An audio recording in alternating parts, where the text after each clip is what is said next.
अंतर्राष्ट्रीय trade deal के विरोध में इंडियन यूथ कांग्रेस ने केंद्र सरकार के खिलाफ आंदोलन का ऐलान किया है। इसके तहत 16 मार्च को नई दिल्ली में संसद का घेराव किया जाएगा, जिसमें मध्य प्रदेश से बड़ी संख्या में यूथ कांग्रेस के कार्यकर्ता शामिल होंगे। यूथ कांग्रेस के प्रदेश अध्यक्ष यश गंगोरिया ने कहा कि प्रस्तावित ट्रेड डील का सबसे ज्यादा नुकसान देश के किसानों को होगा, लेकिन केंद्र सरकार इस गंभीर मुद्दे पर कुंभकर्ण की नींद सो रही है। उन्होंने कहा कि किसानों के हितों की रक्षा के लिए सरकार को जगाना हमारा फर्ज है। उन्होंने बताया कि संसद घेराव कार्यक्रम में मध्य प्रदेश से बड़ी संख्या में कार्यकर्ता दिल्ली पहुंचेंगे और सरकार के खिलाफ जोरदार प्रदर्शन करेंगे। यूथ कांग्रेस का कहना है कि यदि सरकार ने किसानों के हितों की अनदेखी की तो आंदोलन और तेज किया जाएगा।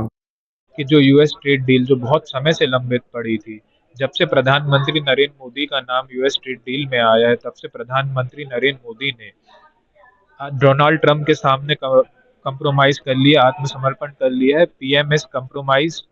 और क्योंकि आप सब देख सकते हैं कि यूएस ट्रेड डील में जितनी चीज़ों पे बात हुई है, चाहे वो अंतर्राष्ट्रीय स्तर पे जो हमारे के किसान भाइयों का नुकसान होगा, आप समझ सकते हैं कि फॉरेन कोई भी इन्वेस्टर आएगा तो उससे हमारे किसान भाइयों का कितना नुकसान होगा। आज हमारे मध्य प्रदेश में किसान भाई यूरिया के लिए 2-2 बजे रात में लाइन में लगे हैं। और उसके बाद में जो टैक्सेशन का जो यूएस ने हमारे ऊपर थोपा है, अमेरिकी जितने भी प्रोडक्ट हैं उनके ऊपर 0% टैक्स है और भारत के जितने प्रोडक्ट हैं उनके ऊपर 18% टैक्स है।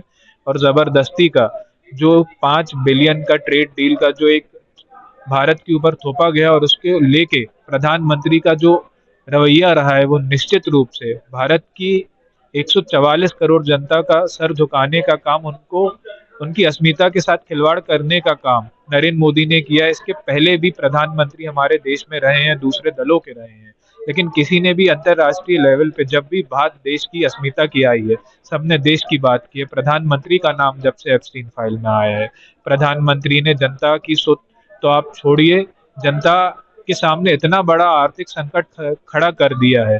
इस पूरी लड़ाई को लड़ने का काम युवा कांग्रेस कर रही है और आने वाली 16 तारीख को हम सभी साथी दिल्ली में संसद का घेराव करेंगे। और जब तक इस यूएस ट्रेड डील को रोका नहीं जाता है, तब तक हम सभी साथी रोड पे इस लड़ाई को लड़ने का काम करेंगे, फिर चाहे वो संसद घेराव करने का काम हो या प्रदेश के हर जिले में आंदोलन करने का काम हो।